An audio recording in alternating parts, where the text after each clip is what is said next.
سلامك بعدي وحان سلاحي عاوة ومناسبة آد يآد قيمة يقدرون أولى ميل آد قرح بدن كتالا aan rabo inaan marka hore u mahadceliyo reer galmudug oo qof waliba uuna filaynin markii aan laba maalmood gudahood ku nidhi waxaan rabnaa inaan dhuusamareeb isugu nimaadno madaxweyne galmudug iyo ku-xigeenkiisa iyo kulligoodna ay safar magaalada kaga maqnaayeen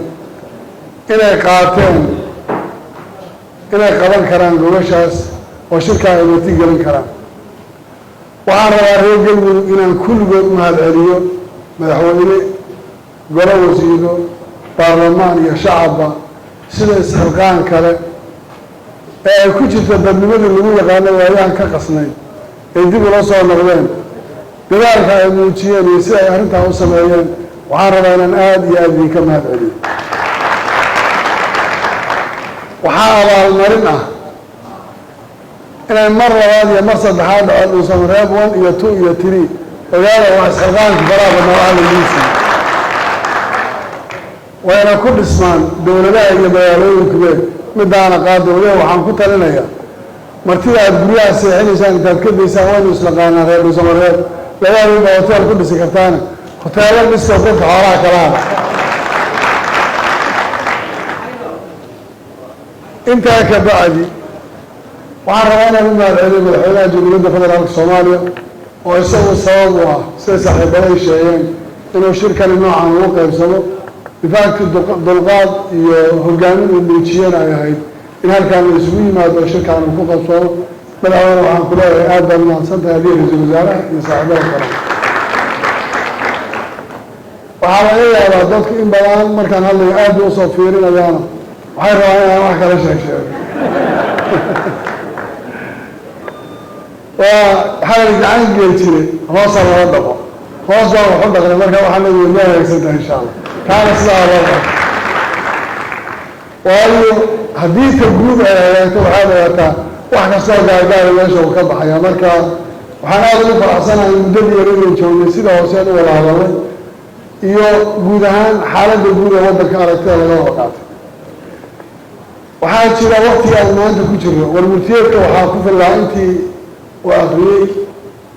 ninkii akriyay warmurtiyeedka cabdinuur laakiin waqtiga waa naqaanaa oo waqtiga la kala fakado ee sifada lagu sheegay maalinta qiyaamaha oo kale ay ka dhacayso oo qof walba dhinacu dooda iyo xildhibaanadana kuraasta aad bay u jecelyihiin meeshuu geli war looga yaqaano isla warad baa jira waa marka warka dadka beenta loo kala qaado waxaan ku raacsanahay saaxiibkay siciid waraan bahasha ka wada shaqayno oo soo wada dhoweyno oon isla wada wadno oo aan garanayno waddanka aan ku noolahay midkaynahay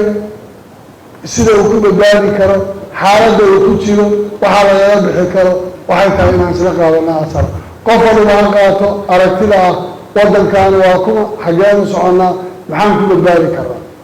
labada qof ka ugu yar haddaad isxumaataysataan dhibaatadu way soconaysaa waxaan rabaa in la soo cafiyo kulli wanaag la isu wada faro haddaan maanta nidhaahno maxaan isu qabnaa qof waliba qof kale waxaa laga yaaba in wax sheegto laakiin waxaa ka horeysa inaan uuda turno haddii dadku ay caloosha wax isugu qabaan dhibaato badan baa waddanka gaaraysa in la iscafiyo lagana shaqeeyo midnimadaas waddanka iyo waddankeenu inuu gaadho ka baxo meeshuu hadda joogo uu tago meesha ugu dambaysay gaarayna haddii ilaaha idhaahdo taasina niyad furnaan isa saamixid iyo caloolfayeyn bay ku iman karaysa waxaan intaa ku daraya shirkani wuxuu ahaa in mar hore la isu yimaado waayo wax banaanoo mar hore la qaban lahaaba hadda dib inoogu dhammaaday oo dib u dhacay isu imaatinka iyo in wax laysla falanqeeyo wax laysla fiifiiya waxay saldhig u tahay isfahanka wada shaqaynta wax isla garashada iyo horumarinta waddanka horey loo sii gelayo madaxweyne iyo ra-iisul wasaare iyo madaxda kale dowladgoboleedyada waxaan rabaa inay dhahdo habarto wada hadalku habarto wada socodku kulamadu habarteen si dadku haddii la kala baado warka aan arkaynana dadka aada loogu kala qaado xumaan iyo wax badan baa soo baxaya marka in mar walba laysxoog dhow yahay xoogaa laysu yahay waxtar badan bay leedahay shirarkaada kalena wax badan bay ummadda lafteeda ay u yihiin waxtar waxaan aada iyo aad mar labaad iyo mar saddexaad idinkaga mahad celinaya kulligii dadaalka halkan qof walba soo xilqaamay baarlamaanka waxaan rabaa inaan u sheego